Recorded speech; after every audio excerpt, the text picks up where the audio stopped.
എൻ്റെ പ്രിയ ഭക്തരെ, നിങ്ങൾ ഈ സമയത്ത് നിരവധി വിഷമങ്ങളിലൂടെയും വേദനിപ്പിക്കുന്ന സാഹചര്യങ്ങളിലൂടെയും സഞ്ചരിച്ചു കൊണ്ടിരിക്കുകയാണെന്ന് നാം അറിയുന്നുണ്ട്.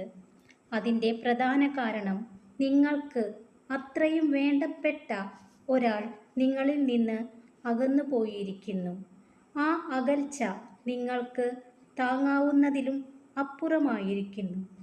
അവരെയോർത്ത് മനസ്സ് ഓരോ നിമിഷവും നീറിപ്പിടയുന്നു.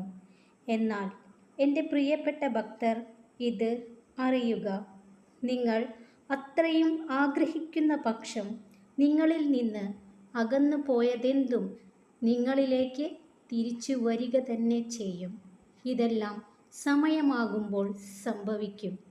ഇനി ചില ഭക്തരുടെ ദുഃഖത്തിൻ്റെ പ്രധാന കാരണം സാമ്പത്തികമായ ബുദ്ധിമുട്ടുകളാണ്.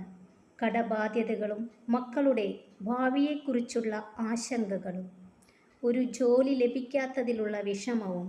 ഇനിയും ചിലർ ആരുമില്ലാതെ ഒറ്റപ്പെട്ടു പോയിരിക്കുന്നു. എല്ലാം നാം അറിയുന്നുണ്ട്. നിങ്ങൾ എന്നിൽ പൂർണ്ണമായും വിശ്വസിക്കുക. എൻ്റെ ഭക്തരെ ഞാൻ ഒരിക്കലും കൈവിടില്ല. കഴിഞ്ഞുപോയ എല്ലാ ദുഃഖങ്ങളും സങ്കടങ്ങളും ആളുകളുടെ കുത്തുവാക്കുകളും കളിയാക്കലുകളും നിങ്ങൾ മറക്കുക.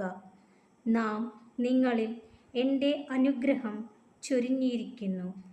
അതിനാൽ എല്ലാ ഭക്തരുടെയും വേദനകളും വിഷമങ്ങളും മാറി സന്തോഷം നിറഞ്ഞ ഒരു ജീവിതത്തിലേക്ക് നിങ്ങൾ ഉടൻ തന്നെ പ്രവേശിക്കുന്നതായിരിക്കും. ആ ഒരു വ്യക്തിയോടുള്ള നിങ്ങളുടെ സ്നേഹം നാം അറിയുന്നുണ്ട്.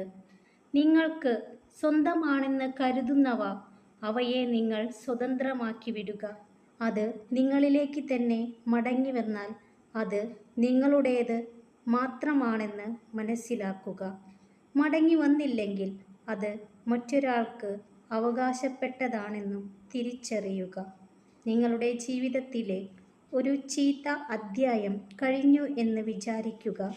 അതിന് നിങ്ങളുടെ ജീവിതം കഴിഞ്ഞെന്ന് അർത്ഥമില്ല. ജീവിതത്തിൽ ഇനിയും ചില പുതിയ മനുഷ്യരുടെ കടന്നുവരവ് ഉണ്ടായേക്കാം.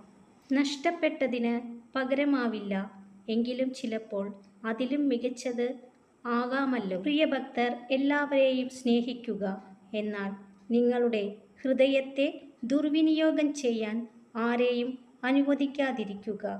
എൻ്റെ അനുഗ്രഹം എപ്പോഴും എല്ലാ ഭക്തരിലും ഉണ്ടാവുന്നതായിരിക്കും. ഓം നമഃ ശിവായ.